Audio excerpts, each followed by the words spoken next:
పొద్దుటే తెలుగుదేశం పార్టీ కార్యకర్తల్లో కన్నీళ్ళు కనపడుకోకుండా మీరు చూసుకోవాలి. వాళ్ళకి ఏం కష్టం వచ్చినా అధ్యక్షుడిగా అవకాశం ఇచ్చాం. అభివృద్ధి చేస్తా ఉంటే ఈరోజు వైసీపీ నాయకులు ఉనికిని చాటుకునే ప్రయత్నం చేశారు. అది వైసీపీ బలహీనత. వాళ్ళు రోడ్ల మీదకి వస్తే వాళ్ళ బలహీనత కనపడుతుంది. అదే తెలుగుదేశం పార్టీ పచ్చ చొక్కా వేసుకొని రోడ్డు మీదకి వచ్చే కాలు వేసుకొని ఎగిరేసుకొని తిరిగే అవకాశం మన నాయకుడు చంద్రబాబు నాయుడు గారు మనకి ఇచ్చారు. ఆశయాలకు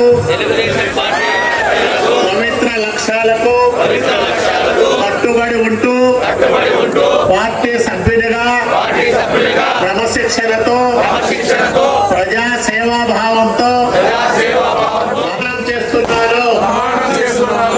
థ్యాంక్ యూ. అందరికీ నమస్కారం. ఇప్పుడు నాయకుడైనా సేవకుడై వీడు కష్టం తుడిచే చూపుడు వేలై చరితలు రాస్తాడు. He's a legend.